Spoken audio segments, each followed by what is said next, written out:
Malé krůčky k velkým změnám. Jak vám mikrozvyky mohou převrátit život na ruby. Ráno se probudíte a první, co uděláte, je, že sáhnete po mobilu. Pak se odšouráte do koupelny, vyčistíte si zuby a jdete si uvařit kafe. Tenhle sled úkonů opakujete den co den, aniž byste o tom přemýšleli. Jsme tvorové zvyku a rutiny jsou součástí našeho života, ať chceme nebo ne. Jenže, co když bychom je mohli využít ve svůj prospěch? Co kdyby stačilo udělat jen malinkou změnu, abychom nastartovali velkou proměnu? Kapka ke kapce. A máte moře.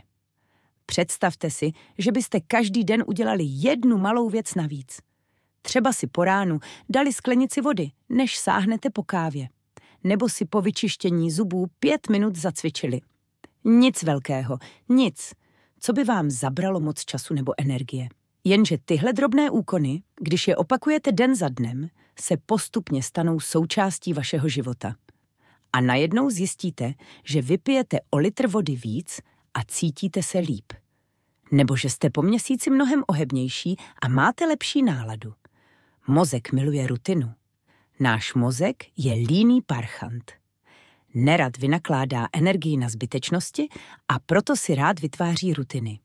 Když něco opakujete dostatečně dlouho, stane se to automatickým. Už nad tím nemusíte přemýšlet, prostě to děláte. A v tom je kouzlo mikrozvyků. Jsou tak malé a nenápadné, že je mozek přijme bez reptání. Nemusíte se do ničeho nutit. Nepotřebujete železnou vůli. Stačí začít s něčím opravdu drobným a nechat čas, ať udělá své. Od mikra k makru. Kamarádka Petra si dala předsevzetí, že bude každý den číst aspoň 1 stránku knihy. Zní to směšně málo, že? Jenže ona věděla, že když si dá za cíl přečíst denně celou kapitolu, skončí to fiaskem jako vždycky. A tak začala s 1 stránkou. Po týdnu zjistila, že jí to baví a často přečte víc. Po měsíci měla za sebou 2 knihy a po půl roce se z ní stal knihomol, který hltal 1 knihu za druhou. Z mikrozvyku se stal makrozvyk, který jí změnil život. Když to nejde silou, jde to ještě jinak. A líp.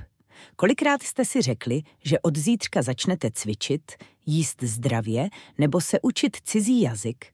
A kolikrát to skončilo po týdnu vyčerpáním a pocitem selhání? Problém je v tom, že chceme moc a hned.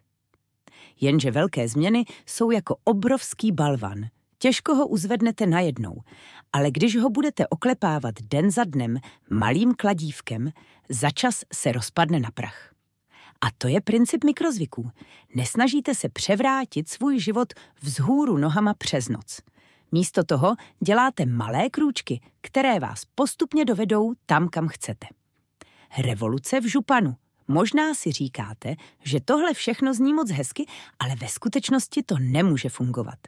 Jenže ono to funguje. A dokonce líp, než byste čekali. Vezměte si třeba Honzu, věčného nepořádníka.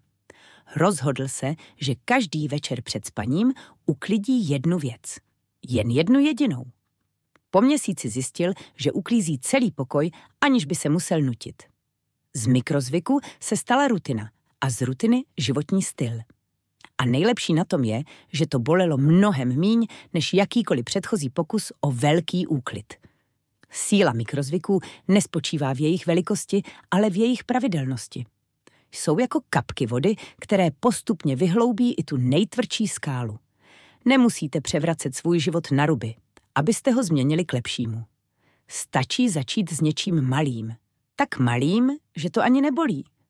A pak to opakovat. Znovu a znovu. Den za dnem. A než se nadějete, zjistíte, že jste úplně jiný člověk. Člověk, kterým jste vždycky chtěli být. A to všechno díky tomu, že jste se rozhodli udělat 1 malou věc navíc.